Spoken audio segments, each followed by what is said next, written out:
Good evening friends, welcome to the channel. நான் உங்கள் திவாகர் சௌந்தரராஜன். நம்ம ஏற்கனவே ஒரு வீடியோ பார்த்துருக்கோம். மார்க்கெட்னா என்ன, எப்படி ஓப்பன் ஆகுது, ஃபிளாட் ஓப்பனா, கேப் அப்பா, கேப் டவுனா என்ன, கேப் அப்னா என்ன, கேப் டவுனா என்ன, இதெல்லாம் டீட்டெயிலாக பார்த்துருக்கோம். அந்த நேரத்தில் மார்க்கெட்டில் ட்ரேட் எடுக்கலாமா, எடுக்கக்கூடாதா, எடுத்தா என்ன சாதகங்கள், என்ன வாதங்கள் எல்லாத்தையும் நம்ம டீட்டெயிலாக பார்த்துருக்கோம். பார்க்காதவங்க மறக்காம அந்த வீடியோவை பாருங்க. அந்த வீடியோக்குள்ள லிங்க் அது டிஸ்கிரிப்ஷனில் கொடுத்துருக்கேன். இப்போ நம்ம என்ன பண்ண போகிறோம், அதை தொடர்ந்து ஃபிளாட் ஓப்பன்னா என்ன, கேப் அப்னா என்ன, கேப் டவுன்னா என்ன, அதெல்லாம் வரிசையாக பார்க்க போகிறோம். இந்த வீடியோவை பொறுத்தவரைக்கும் நம்ம ஃபிளாட் ஓப்பனிங்னா என்ன, அது ஏன் ஒரு பெரிய டேஞ்சரஸ்ன்னு சொல்கிறாங்க, இந்த ஃபிளாட் ஓப்பனிங்கை ப்ரொஃபஷனல் ஸ்டேட்டஸ் எப்படி டீல் பண்ணுறாங்க, இதெல்லாம் நம்ம ஸ்டெப் பை ஸ்டெப்பாக பார்க்க போகிறோம். வாங்க வீடியோவில் போகலாம். ஓகே, ஃபிளாட் ஓப்பன் ட்ரேடை பற்றி நம்ம டிஸ்கஸ் பண்ணுறதுக்கு முன்னாடி இந்த வீடியோவில் என்னென்ன டாப்பிக்கில் நம்ம கவர் பண்ணுறது ஒரு அவுட்லுக் பார்த்துடலாம். ஃபிளாட் ஓப்பன்னா என்ன, ஃபிளாட் ஓப்பன் ஏன் இவ்வளோ டேஞ்சரஸ்ன்னு சொல்கிறாங்க, அந்த ஃபர்ஸ்ட் 5 மினிட் கேண்டிலோட லாஜிக் என்ன, அது டிசிசிவாக இருந்தால் என்ன, இன்டெசிசிவாக இருந்தால் என்ன, ப்ரொஃபஷனல் ட்ரேடர்ஸ் இதுக்கு ஏதாவது ரூல்ஸ் வச்சுருக்காங்களா, காமன் மிஸ்டேக்ஸ் இல்லை பிகினர்ஸ் என்ன மாதிரி பண்ணுறாங்க, ஸோ இதெல்லாம் சேர்த்து ஒரு டிசிப்ளின் ரூல்ஸ் நம்ம ரெடி பண்ண முடியுமா, இதெல்லாம் தான் ஸ்டெப் பை ஸ்டெப்பாக இந்த வீடியோவில் பார்க்க போகிறோம். வாங்க ஒவ்வொன்றா பார்க்கலாம். ஸோ முதல்ல ஃபிளாட் ஓப்பனா என்ன, ஃபிளாட் ஓப்பனா நேற்றுக்கு மார்க்கெட் எங்கே க்ளோஸ் ஆச்சோ அது பக்கத்தில் ஓப்பன் ஆகுதா, அது மட்டும் கிடையாது. ஃபிளாட் ஓப்பன்னா மார்க்கெட்டுக்கு டைரக்ஷனே தெரியல, மார்க்கெட் மேலே போகுதா கீழே போகுதான்னு சொல்லலை, ஓவர் நைட் நியூஸ் எதுவுமே நடக்கலை. ஸோ இன்ஸ்டியூஷனும் பிக் பிளேயர்ஸும் வெயிட் பண்ணிட்டு இருக்காங்க, என்ன ஒரு முடிவு எடுக்க முடியாமல் வெயிட் பண்ணிட்டு இருக்காங்க. ஸோ ஃபிளாட் ஓப்பன்னா ப்ரைஸ் எங்கே ஓப்பன் ஆகுதுன்னு முக்கியம் கிடையாது, மார்க்கெட் ஓப்பன் அப்புறம் ப்ரைஸ் எப்படி பிஹேவ் பண்ணுறது தான் முக்கியம். ஆனால் இதை கரெக்டாக பிகினர்ஸ்லாம் புரிஞ்சுட்டு இருக்காங்களா, அவங்களோட புரிதல் எப்படி இருக்கு அப்படின்றத பார்ப்போம். ஸோ ஃபிளாட் ஓப்பன்னா மார்க்கெட் எங்கே ஓப்பன் ஆகுதுன்னு முக்கியம் கிடையாது, ஓப்பன் ஆன அப்புறம் ப்ரைஸ் எப்படி பிஹேவ் பண்ணுறது தான் முக்கியம். ஆனால் most of the traders particularly beginners எப்படி புரிஞ்சுட்டு இருக்காங்கன்னா, நேற்றுக்கு மார்க்கெட் முடியும் போது பையில் இருந்தது, ஸோ இப்போ நம்ம பை ட்ரேட் போகலாம், இல்லை நேற்றுக்கு மார்க்கெட் வந்து முடியும் போது பேரிஷாக இருந்தது, இன்னைக்கு செல் ட்ரேட் பண்ணலாம், ஓப்பனிங் ஃபிளாட் ஓப்பனிங்னா ரொம்ப கஷ்டமே கிடையாது, அப்படியே ஈஸியாக ஸ்கேல் பண்ணிடலாம் அப்படின்னு ஒரு ஈஸி மணி டே அப்படின்னு நினச்சிக்கிறாங்க. ஆக்சுவலாக அப்படி கிடையாது. ஃபிளாட் ஓப்பனிங்னா வி ஹவ் டு வெயிட் பண்ணணும். அதான் இது ஒரு வெயிட்டிங் கேம். ஏன் வெயிட் பண்ணலாம், என்ன ஆகும் வாங்க பார்க்கலாம். ஓகே, ஃபிளாட் ஓப்பனிங்ல வெயிட் பண்ணணும். ஏன் வெயிட் பண்ணணும் அப்படின்னு நீங்க கேட்டீங்கன்னா, ஃபிளாட் ஓப்பனிங்னாலே டேஞ்சரஸ்னு அர்த்தம். ஏன் டேஞ்சரஸ், மார்க்கெட்டோட டைரக்ஷன் தெரியாது, மார்க்கெட் புல்லிஷா பேரிஷா தெரியாது. ஃபார் எக்ஸாம்பிள் நம்மள்ட்ட யாராவது ஒருத்தர் கையில் வச்சு கையில் என்ன இருக்குன்னு சொன்னா நம்மளால சொல்ல முடியுமா, தெரியாது. கையை திறந்தா தெரியும் கைக்குள்ள என்ன இருக்குன்னு. அந்த மாதிரி தான் மார்க்கெட் ஓப்பன் ஆன அப்புறம் தான் தெரியும் அது புல்லிஷா பேரிஷான்னு. ஆனா அது தெரியாம அவசரப்பட்டு ஜஸ்ட் ஒரு கேண்டில் மேல போறதை பார்த்துட்டு டக்குன்னு ஒரு பை ட்ரேட் எடுப்போம், அது ஃபால்ஸ் பிரேக் அவுட் ஆகும். சரி, கீழே போறதை பார்த்து ஒரு ஷார்ட் எடுப்போம், அது ஃபால்ஸ் பிரேக் அவுட் ஆகும். ஸோ ரெண்டு பக்கமும் ஷார்ப் லாஸ் தான் ஹிட் ஆகும். ஆப்ஷன் ட்ரேடர்ஸ்க்கு கண்டிப்பா லாஸ் ஆகும். அதனால தான் சொல்றோம் ஃபிளாட் ஓப்பன் கண்டிப்பா பேஷண்ட் இல்லாத பொறுமை இல்லாம ட்ரேட் எடுத்தவங்கள கண்டிப்பா பனிஷ் பண்ணிடும். அதனால தான் வெயிட் பண்ணணும். அப்போ எப்படி தான் ட்ரேட் எடுக்கிறது ஃபிளாட் ஓப்பனிங்ல, வாங்க பார்ப்போம். ஸோ ஃபிளாட் ஓப்பனிங் டேல அந்த ஃபர்ஸ்ட் 5 மினிட்ஸ் கேண்டில் தான் பாஸ். அது நமக்கு மார்க்கெட்டோட மூட் எப்படி ஸ்டார்ட் ஆகுது, அன்னைக்கு செல்லர்ஸ் அக்ரெசிவா இருக்காங்களா, பையர்ஸ் அக்ரெசிவா இருக்காங்களா, அன்னைக்கு ட்ரெண்டிங் டேவா இருக்க போகுதா, இல்ல ஒரு ரேஞ்ச் டேவா இருக்கா, எல்லாத்தையுமே அந்த ஃபர்ஸ்ட் 5 மினிட்ஸ் கேண்டில் சொல்லிடும். அதனால தான் சொல்றோம் அந்த ஃபிளாட் ஓப்பனிங் டேல அது ஒரு டிசிஷன் மேக்கராகவே நம்ம ட்ரீட் பண்ணலாம். ஆனா இது எப்படி அனலைஸ் பண்ணுவோம், அனலைஸ் பண்ணி அது எப்படி ட்ரேட் எடுப்போன்றத பொறுமையா பார்ப்போம் வாங்க. ஸோ ஃபர்ஸ்ட் 5 மினிட்ஸ் கேண்டில் வச்சு தான் நம்ம ஃபிளாட் ஓப்பனிங் டேல முடிவு பண்ண முடியும்னு நமக்கு தெரிஞ்சு போயிடுது. அந்த ஃபர்ஸ்ட் 5 மினிட்ஸ் ஓப்பனிங் கேண்டில் எப்படி இருக்கும், கேண்டிலை பொறுத்தவரைக்கும் ரெண்டே வகை தான், ஒன்று decisive candle and indecisive candle. Decisive கேண்டில்னா என்ன அப்படின்னா, பாடி ஸ்ட்ராங்காக இருக்கும், விக்கு கம்மியாக இருக்கும். ஸோ ஒரு கேண்டில் அப்படின்னா ஓப்பன் லோ ஐ க்ளோஸ் ரெண்டும் தெரியும். ஸோ இதில் வந்து பாடி ஸ்ட்ராங்காகவும் விக்கு வந்து ஒரு பக்கம் இருக்கும் ஒரு பக்கம் இல்லாமல் இருந்தாலும் ஓகே. ஸோ இந்த மாதிரி பாடி மேக்ஸிமம் விக்கு கம்மியாக இருந்ததுன்னா அதை வந்து நம்ம ஒரு டிசிசிவ் கேண்டில் சொல்லலாம். It may be a bearish, it may be a bullish. For example green colour candle இருந்தால் புல்லிஷ் இருக்கும், ரெட் கலர் கேண்டிலா இருந்தா பேரிஷ் சொல்றோம். ஸோ அப்ப என்ன சொல்ல வருது, மார்க்கெட் ஒரு டைரக்ஷன்ல போகுது அப்படின்னு நமக்கு தெரியும். ஃபார் எக்ஸாம்பிள் புல்லிஷா இருக்கு அப்படின்னா பையர்ஸ் கண்ட்ரோல்ல இருக்காங்க மார்க்கெட் அப்படின்னு தெரியும். பேரிஷ் கேண்டில் சிகப்பு கலர் கேண்டிலா இருந்து ஸ்ட்ராங் கேண்டிலா இருந்தா மார்க்கெட் செல்லர்ஸ் கண்ட்ரோல்ல இருக்கு அப்படின்னு ஒரு முடிவு வரும். ஸோ இதை வச்சு நம்ம கேண்டில் வந்து டிசிசி கேண்டிலா இன்டிசிசி கேண்டிலா அப்படின்றத முடிவு பண்ணிட்டு டிசிசி கேண்டிலா இருந்தா எப்படி ட்ரேட் எடுக்கலாம் அப்படின்றத பொறுமையா பார்க்கலாம் வாங்க. ஸோ டிசிசி கேண்டிலோட இமேஜ் கொடுத்துருக்கேன், இது எல்லாருக்கும் தெரிஞ்சுதான், இருந்தாலும் ஒரு டக்குன்னு ஒரு தெரியறதுக்கோசரம் நம்ம கொடுத்துருக்கேன். So decisive candle, green candle bullish candle. So இந்த மாதிரி மார்க்கெட் ஃபார்ம் ஆச்சுன்னா ஒரு புல்லிஷ் ட்ரெண்ட்ல மார்க்கெட் இருக்கு அப்படின்னு நம்ம ஒரு முடிவு கொள்ளலாம். ரைட் ஹேண்ட் சைடில் உங்களுக்கு கொடுக்குறது டிசிசிவ் candle, red colour candle, bearish candle. இந்த மாதிரி ஃபர்ஸ்ட் 5 மினிட்ஸ் கேண்டில் ஃபார்ம் ஆச்சுன்னா மார்க்கெட் வந்து செல்லர் கண்ட்ரோல்ல இருக்கு அப்படின்னு நம்ம முடிவு வரலாம். இது எப்படி ஹேண்டில் பண்ணலாம் அப்படின்றத நம்ம பார்ப்போம். ஓகே, டிசிசிவ் கேண்டில் கிடைச்சிச்சு. எதிர் புல்லிஷா இருக்கலாம், பேரிஷா இருக்கலாம். அப்போ உடனே ட்ரேட் எடுத்துடலாமா? கண்டிப்பா கூடாது. வெயிட் பண்ணணும். எப்போதுமே மார்க்கெட் புல் பேக் கொடுக்குதான்னு பார்க்கணும். புல் பேக் கொடுத்தாதான் மார்க்கெட் ஸ்ட்ரக்சர் ஃபார்ம் ஆகும். ஒரு இஎம்ஐ ரெஸ்பெக்ட் பண்ணுதான்னு பார்க்கணும். விவேப் ரிஜெக்ட் ஆகாம இருக்கான்னு பார்க்கணும். வால்யூமோட நமக்கு பிரைஸ் கேண்டில் ஃபார்ம் ஆகுதான்னு பார்க்கணும். இதெல்லாம் பார்த்தோன்னா கண்டிப்பா நமக்கு ஒரு ட்ரெண்டிங் டேவா இருக்கணும். ஸோ இந்த மாதிரி கன்ஃபர்மேஷன்ஸ் எடுத்த அப்புறம் தான் நம்ம ட்ரேட் எடுக்கணும். அது என்னென்ன கன்ஃபர்மேஷன்ஸ்லாம் டீட்டெயிலாக பார்ப்போம். ஆனால் அதுக்கு முன்னாடி எப்படி நம்ம டிசிசிவ் கேண்டில் என்னன்னு பார்த்தோம், இன்டிசிசிவ் கேண்டில் என்னன்றதை பார்த்துட்டு நம்ம கன்ஃபர்மேஷனை பார்ப்போம். ஓகேவா? நம்ம ஏற்கனவே சொன்னபடி கேண்டில் வந்து ரெண்டு விதமா பார்க்கலாம். ஒன்று வந்து டிசிசிவ் கேண்டில், ஒன்று இன்டிசிசிவ் கேண்டில். டிசிசிவ் கேண்டில் நமக்கு தெரிஞ்சிடும் மார்க்கெட் எய்தர் டைரக்ஷன் போகும், either maybe bullish or bearish, ஏதோ ஒரு டைரக்ஷன்ல போயிடும். நம்ம பார்த்து சில கன்ஃபர்மேஷன்லாம் பார்த்து ட்ரேட் எடுத்துடலாம். ஆனா இன்டிசிசிவ் கேண்டிலா ஃபார்ம் ஆயிடுச்சுன்னா என்ன பண்றது? இன்டிசிசிவ் கேண்டில்னா என்ன அப்படின்னா ரொம்ப சிம்பிள். பாடி சின்னதா இருக்கும், பாடிக்கு மேலேயும் கீழேயும் விக்கு பெருசா இருக்கும். ஸோ இதுதான் வந்து இன்டிசிசிவ் கேண்டில் அப்படின்னு சொல்லுவாங்க. இது என்ன சொல்ல வருது அப்படின்னா மார்க்கெட் வந்து பையர் சைடும் போல செல்லர் சைடும் கண்ட்ரோல் இல்லை, மார்க்கெட் கன்ஃபியூஸாக நிற்குது அப்படின்னு சொல்லுது. இது ரொம்ப டேஞ்சர். ஸோ இந்த மாதிரி மார்க்கெட் இருக்கும்போது இது எப்படி ஹேண்டில் பண்ணலாம் அப்படின்றத நம்ம பார்ப்போம். எல்லாருக்கும் தெரியும் இன்டிசிசிவ் கேண்டில் ஸ்டாக் பேட்டர்ன் எப்படி இருக்கும்னு. இருந்தாலும் ஒரு பிகினர்ஸ்க்கு தெரியறதுக்கு இதுக்கோசரம் ஒரு எக்ஸாம்பிள் கொடுத்துருக்கேன். Small body long wick at both sides. So this எந்த பக்கம் எடுக்க முடியாது இருக்கிறதுனால இதை இன்டிசிசிவ் கேண்டில் அப்படின்னு நம்ம சொல்றோம். வாங்க இப்போ எப்படி ட்ரேட் பண்ணலான்றத பார்ப்போம். நம்ம டிசிசிவ் கேண்டில் பார்த்த மாதிரி ஒரு கன்ஃபர்மேஷன் கிடைச்சோன்னே ட்ரேட் எடுக்கலாம் அப்படின்னு பார்த்தா இன்டிசிசிவ் கேண்டில் அந்த மாதிரி எடுக்க முடியாது. வெயிட் பண்ணணும்.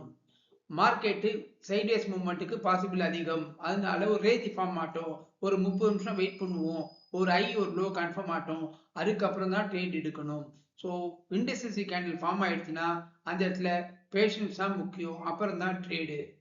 அதை மைண்டில் எல்லாரும் வச்சுக்கணும். ஸோ டிசிசிவ் கேண்டில், இன்டிசிசிவ் ரெண்டுத்தையும் போட்டு நம்ம கன்ஃபியூஸ் பண்ணிடக்கூடாது. டிசிசிவ் கேண்டில்ஸ்னா கண்டிப்பாக ட்ரேட் எடுத்துடலாம். ஒரு புல் பேக் சில கன்ஃபர்மேஷனை பேஸ் பண்ணதுக்கு அப்புறம் நம்ம ட்ரேட் எடுத்துடலாம். ஆனால் இன்டிசிசிவ் கேண்டில் அப்படி ட்ரேட் எடுக்கக்கூடாது. நமக்கு ஒரு ரேஞ்ச் ஃபார்ம் ஆகணும், அது வரையும் வெயிட் பண்ணணும். ஸோ முதல்ல இன்டிசிசிவ் கேண்டில் எப்படி ட்ரேட் எடுக்கணுன்றதை பார்த்துட்டு அப்புறம் டிசிசிவ் கேண்டில் எப்படி எடுக்கணுன்றதை பார்ப்போம்.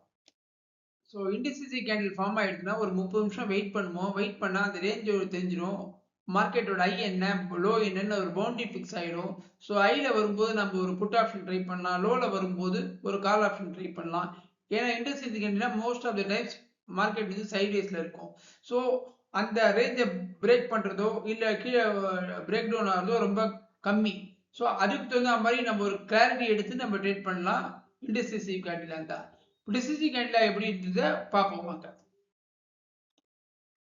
ஸோ டிசிசிவ் கேண்டில் அப்படின்னா உடனே ட்ரேட் எடுத்துடலாமா? ஏன்னா நமக்கு டைரக்ஷன் தெரியும் அப்படின்னா வெயிட் பண்ணணும், சில கன்ஃபர்மேஷன்ஸ் செக் பண்ணணும் அப்படின்னு நம்ம ஏற்கனவே பார்த்துருந்தோம். அது என்ன மாதிரி கன்ஃபர்மேஷன்ஸ் அப்படின்னா ப்ரைஸ் வந்து 20 EMA ரெஸ்பெக்ட் பண்ணுதா, ப்ரீவியஸ் டே ஐ, ப்ரீவியஸ் டே லோ, இல்லை விவேப் இந்த இடத்துல ப்ரைஸ் ரிஜெக்ஷன் ஆகுதா, புல் பேக் வால்யூம் எப்படி இருக்கு, இம்பல்ஸ் வால்யூம் எப்படி இருக்கு.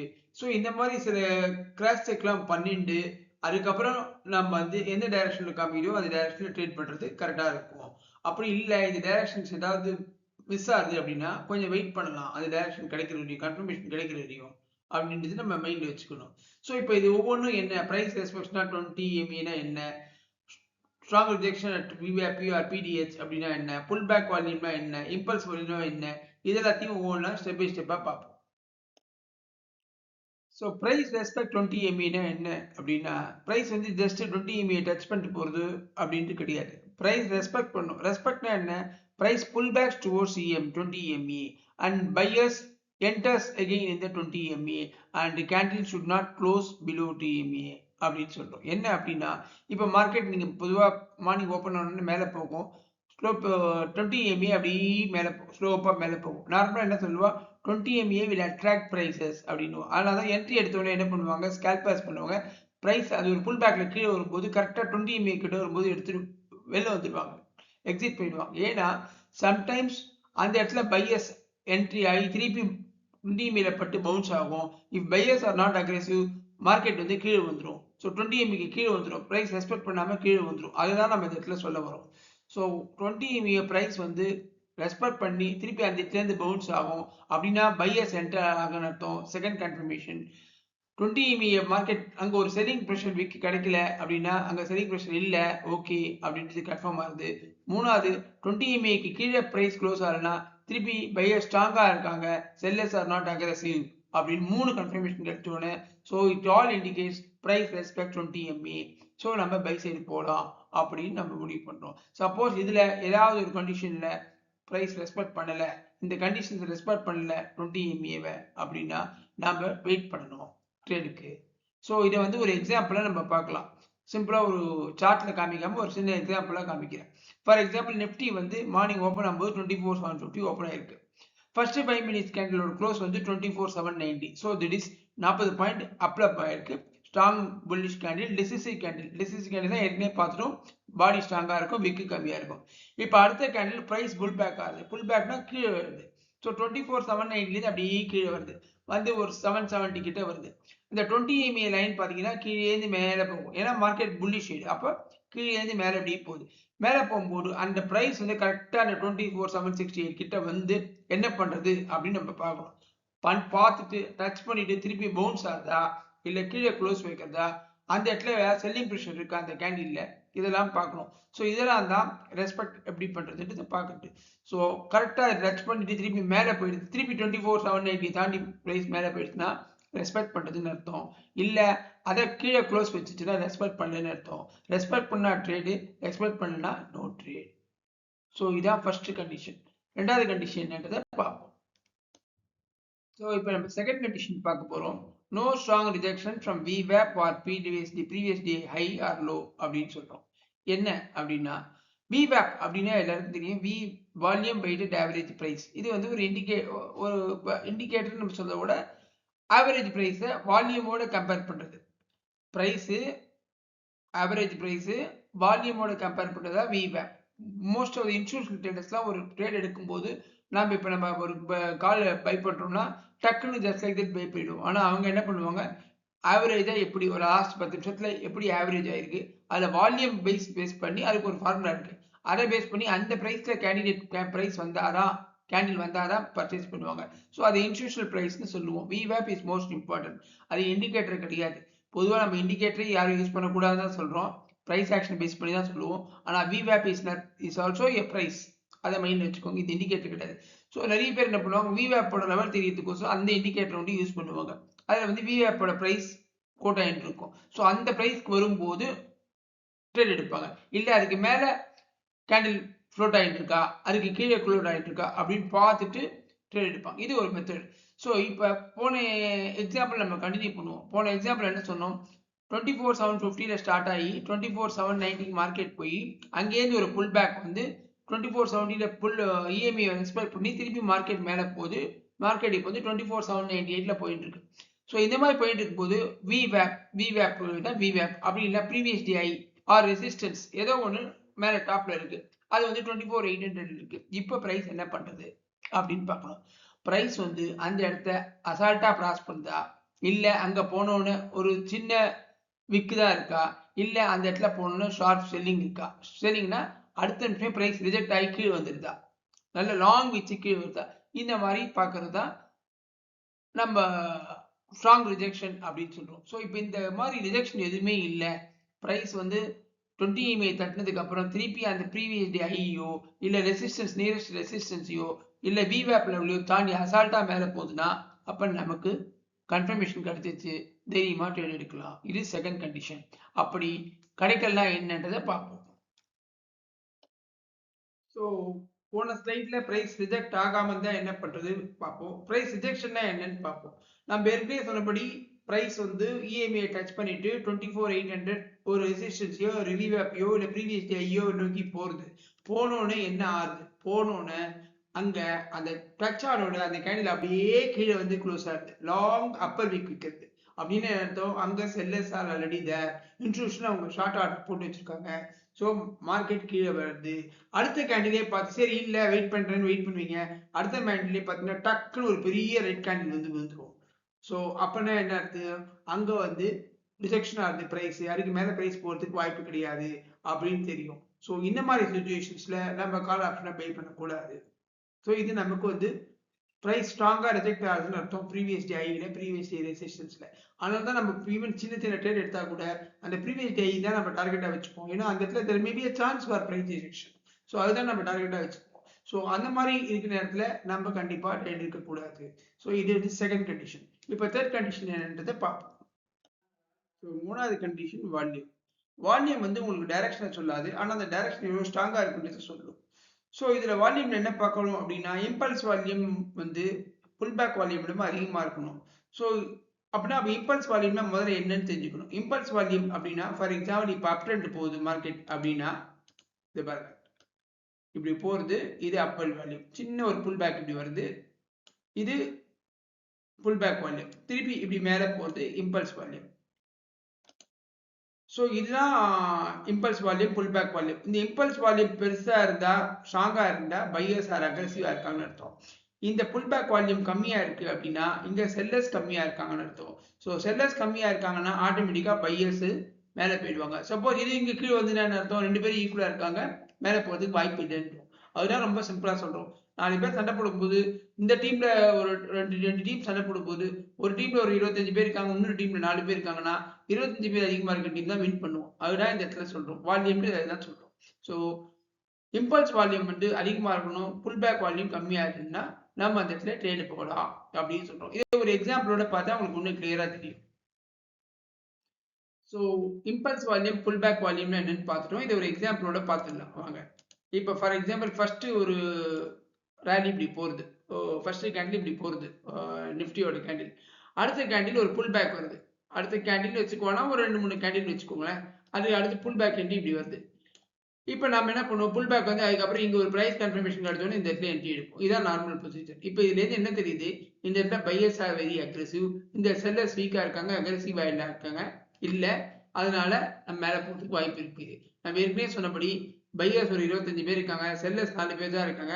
ஸோ மார்க்கெட் ஈஸியாக மேலே போயிட்டு இந்த இடத்துல நம்ம என்ட்ரி எடுக்கிறோம். இதுவே மாற்றி யோசிங்க. ஃபார் எக்ஸாம்பிள் இப்போ பையர்ஸ் வந்து பார்த்தீங்கன்னா இப்படி இருக்காங்க, அடுத்த என்ட்ரி இப்படி வருது. இப்ப இப்ப என்ன பண்ணுவோம், இதை பையர்ஸ் இவ்வளோ தூரம் போனவங்க செல்லர்ஸ் அப்படியே அடிச்சு இவ்வளோ தூரம் முடிஞ்சிட்டாங்க. அப்போ இந்த இடத்துல நம்ம என்ட்ரி எடுக்கலாமா? எடுக்கக்கூடாது. ஏன்னா பையர்ஸை விட செல்லர்ஸும் ஈக்குவலாக கிட்டத்தட்ட ஆல்மோஸ்ட் ஈக்குவலாக ஆக்டிவாக இருக்காங்க. ஸோ அந்த இடத்துல மார்க்கெட் மேலே போகிறதுக்கு வாய்ப்பு கம்மி அப்படின்றத பார்க்கணும். ஏன்னா அங்கே செல்லர்ஸ் வீக்காக இல்லை, தேர் ஆல்சோ அக்ரெசிவ் அப்படின்றத பார்த்துட்டு செல்லர்ஸ் ஆர் ஆக்டிவ் அப்படின்னு நமக்கு தெரியுது, ட்ரெண்ட் வந்து கிளியராக இல்லை, அதனால வெயிட் பண்ணலாம் அப்படின்னு சொல்லி வெயிட் பண்ணணும். ஸோ ஃப்ளாட் ஓப்பன் கண்டிஷனில் டிசிசிவ் கேண்டிலாக இருந்தால் நம்ம எப்படி ட்ரேட் எடுக்கலாம், அதுக்கு என்னென்னலாம் கன்ஃபர்மேஷன் வைக்கணுன்றதை இத்தனை நேரம் பார்த்தோம். அது ஒரு ஜஸ்ட் ஒரு ரீகேப் பண்ணி பார்த்துருவோம். மார்க்கெட் ஃப்ளாட் ஓப்பனிங்காக இருக்கணும். ஃபர்ஸ்ட் 5 மினிட்ஸ் கேண்டில் ஒரு ஸ்ட்ராங் கேண்டில், டிசிசிவ் கேண்டிலாக இருக்கணும். ஸ்ட்ராங் கேண்டில்னா என்னென்னு ரெண்டே பார்த்துட்டோம். பாடி ஸ்ட்ராங்காக இருக்கணும், விக்கு கம்மியாக இருக்கணும். It may be a bullish or it may be a bearish, எதுவாக இருந்தாலும் பார்க்கலாம். புல்லிஷாக இருந்தால் upward direction, bearish-ஆ இருந்தால் downward direction. அதுக்கு அடுத்து ஒரு புல் பேக் கொடுக்கணும். அந்த புல் பேக் 20 EMA ரெஸ்பெக்ட் பண்ணணும். ரெஸ்பெக்ட் பண்ணுறதா என்னென்னு டீட்டெயிலாக பார்த்துட்டோம். அதுக்கப்புறம் நியரஸ்ட் ரெசிஸ்டன்ஸ் எதாவது இருக்கலாம், இல்லை ப்ரீவியஸ் டே ஐ இருக்கலாம், இல்லை விவேப் லெவல் இருக்கலாம். அந்த இடத்துல ப்ரைஸ் ரிஜெக்ஷன் ஆகாம price just like that pass பண்ணணும். அடுத்தது புல் பேக் வால்யூம் கம்மியாக இருக்கணும் இம்பல்ஸ் வால்யூம்ல. ஸோ இந்த கண்டிஷன்லாம் உங்களுக்கு சாட்டிஸ்ஃபை ஆச்சுன்னா நீங்கள் லாங் ட்ரேடு போகலாம். அப்படி இல்லைனா வெயிட் பண்ணணும். இது ஏதாவது ஒரு கண்டிஷன் சாட்டிஸ்ஃபை ஆகலனா கூட நீங்கள் ட்ரேட் எடுக்கக்கூடாது. You have to wait for some time. So flat opening ஆகி டிசிசி கேண்டில் கிடைச்சும் நமக்கு டைரக்ஷன் தெரிஞ்சும் சில கன்ஃபர்மேஷன்ஸ்லாம் நமக்கு கிடைக்காதனால ட்ரேட் வெயிட் பண்ணணும் அப்படின்னு சொல்கிறோம். ஏன் வெயிட் பண்ணணும் அப்படின்னா, நமக்கு கேபிட்டல் ரொம்ப முக்கியம். Capital protection is more important than anything. Trade எடுக்காம கூட இருந்துடலாம், ஆனால் ஒரு தப்பான ட்ரேட் எடுக்கிறத விட. ஏன்னா மார்க்கெட் திருப்பி திருப்பி நமக்கு ஆப்போசிட்டி கொடுக்கும். ஆனால் நாம மார்க்கெட்ல இருப்போமா? நம்ம மார்க்கெட்ல இருந்தாலும் ட்ரேட் பண்ண முடியும், ட்ரேட் பண்ணாதானே ப்ராஃபிட் பண்ண முடியும். So survival is more important than profit. இதை மைண்ட்ல வச்சுக்கணும். ஆனால் நிறைய பிகினர்ஸ் இதை மைண்ட்ல வச்சுக்காம என்னென்ன தப்பு பண்றாங்க அப்படின்றத பார்ப்போம். ஆனா அந்த பிகினர்ஸ் வந்து ஃபர்ஸ்ட் கேண்டில் ஒரு புல்லிஷ் கேண்டிலாவோ பேரிஷ் கேண்டிலோ இருந்தோடனே பிளைண்டா ட்ரேட் எடுத்துருவாங்க. எதை பத்தியுமே கவலைப்பட மாட்டாங்க. மார்க்கெட் வந்து பிரைஸ் வந்து நியரஸ்ட் ரெசிஸ்டன்ஸ்ல இருக்கா, ப்ரீவியஸ் டே பக்கத்துல இருக்கா, ஒரு புல் பேக் கொடுக்குதா, எதுவுமே 20 EMA ரெஸ்பெக்ட் பண்ணதா, எதையுமே பண்ணாம ஜஸ்ட் லைக் தட் ஒரு புல்லிஷ் கேண்டில் பார்த்தோன்னே கால் ஆப்ஷன் பை பண்ணுது, இல்ல பேரிஷ் கேண்டில் பார்த்தோன்னே புட் ஆப்ஷன் பை பண்றது. இந்த தப்ப நிறைய பேர் பண்றோம். நாம என்ன சொல்றோம், இண்டஸ்ட்ரி கேண்டில் இருந்தா ஒரு 30 மினிட்ஸ் வெயிட் பண்ணணும்னு சொல்றோம். ஆனா அதே சமயத்தில் டிசிசி கேண்டில் இருந்தா 30 மினிட்ஸ் வெயிட் பண்ண வேணாம் தான் சொல்றேன். இது ஒரு 10 நிமிஷம் வெயிட் பண்ணலாம். இது நமக்கு புல் பேக் கொடுக்குதா, இல்ல நியரஸ்ட் ரெசிஸ்டன்ஸ் இதா இருக்கா, இல்ல நியரஸ்ட் சப்போர்ட் இதா இருக்கா அப்படின்னு அனலைஸ் பண்ணி அதுக்கப்புறம் தான் ட்ரேட் எடுக்கணும். இது அனலைஸ் பண்ணாம பொறுமை இல்லாம ட்ரேட் எடுத்தா கண்டிப்பா லாஸ் தான் வரும். இதுதான் காமனா பிகினர்ஸ் பண்ற மிஸ்டேக். இதை நம்ம அவாய்ட் பண்றோம். ஆனா இதே சுச்சுவேஷனை ப்ரொஃபஷனல்ஸ் எப்படி ஹேண்டில் பண்றாங்க அப்படின்றத பார்க்கலாம். ஆனா இதே சுச்சுவேஷனை ப்ரொஃபஷனல்ஸ் வந்து எப்படி பார்ப்பாங்கன்னா, அவங்க எமோஷன்ஸ்க்கு இம்பார்ட்டன்ஸ் கொடுக்க மாட்டாங்க. மார்க்கெட்டை ரீட் பண்ணுவாங்க, ஸ்ட்ரக்சரை ரீட் பண்ணுவாங்க. மார்க்கெட் வந்து புல்லிஷ் போகுதுன்னா ஹையர் ஐ ஃபார்ம் பண்ணுதா, பேரிஷா இருந்தா லோயர் லோ ஃபார்ம் பண்ணுதா அப்படின்னு மார்க்கெட் ஸ்ட்ரக்சர் ரீட் பண்ண பார்ப்பாங்க. மார்க்கெட் சைலண்ட் இருந்தா இவங்களும் சைலண்ட் பண்ணுவாங்க. மார்க்கெட் எப்பயுமே நம்ம ப்ரிடிக்ட் பண்ணக்கூடாது, மார்க்கெட்டை ரியாக்ட் தான் பண்ணணும். ஸோ இந்த டிசிப்ளினோட தான் நம்ம ட்ரேட் பண்ணணும். இந்த டிசிப்ளின் இருந்தால் உங்களுக்கு கன்சிஸ்டன்சி வந்துடும். கன்சிஸ்டன்சி இருந்தால் ஆட்டோமேட்டிக்காக ப்ராஃபிட் வந்துடும். ஃப்ரெண்ட்ஸ், நம்ம இந்த வீடியோட எண்டுக்கு வந்துட்டோம். ஸோ இத்தனை நாள் இந்த வீடியோ நீங்கள் பொறுமையாக பார்த்துருக்கீங்கன்னா இந்த வீடியோ உங்களுக்கு பிடிச்சிருக்குன்னு நம்புறேன். பிடிச்சிருந்தா லைக் பண்ணுங்க, ஷேர் பண்ணுங்க. இந்த சேனலை சப்ஸ்கிரைப் பண்ணலாம் மறக்காம சப்ஸ்கிரைப் பண்ணுங்க. உங்க கமெண்ட்ஸை மறக்காம போஸ்ட் பண்ணுங்க. இப்போ இன்னைக்கு நம்ம பார்த்தது ஃபிளாட் ஓப்பனிங். ஃபிளாட் ஓப்பனிங்னா மார்க்கெட் டிசிஷன் இல்லாமல் வந்திருக்கு. ஸோ ஓப்பனிங் பிரைஸ் முக்கியம் கிடையாது, அதுக்கப்புறம் பிரைஸ் எப்படி பிஹேவ் பண்ணுறதா முக்கியம். அந்த ஃபர்ஸ்ட் 5 மினிட்ஸ் கேண்டில் தான் டிசிஷன் மேக்கர், அதுதான் பாஸ், அதுதான் இன்னைக்கு மார்க்கெட்டை டிசைட் பண்ணும். If it is a decisive candle அப்படின்னா மார்க்கெட் ஒரு டைரக்ஷன்ல போகும். If it is a indecisive candle தான் மார்க்கெட் ஒரு ரேஞ்ச் பவுண்ட் ஒரு சைட்வேஸ் மார்க்கெட்ல போகும்ன்றத பார்த்தோம். ட்ரேட் எடுக்கிறதுக்கு முன்னாடி என்னென்ன கன்ஃபர்மேஷன்ஸ்லாம் எடுக்கணும் அப்படின்றத பார்த்தோம். ஸோ நாமளும் இந்த மாதிரி கன்ஃபர்மேஷன்ஸ் எடுத்து ட்ரேட் எடுத்து மார்க்கெட்டில் கன்சிஸ்டா ப்ராஃபிட் பண்ண முடியும்னு நான் நம்புறேன். நீங்களும் உங்களுக்கு கமெண்ட்ஸ் என்ன இருந்ததுன்னா கமெண்ட்ஸை மறக்காம போஸ்ட் பண்ணுங்க. நம்ம அடுத்த வீடியோல கேப் அப் எப்படி மார்க்கெட்டை ஹேண்டில் பண்ணலாம் அப்படின்றத டீட்டெயிலாக பார்க்கலாம். Thank you friends, thank you very much.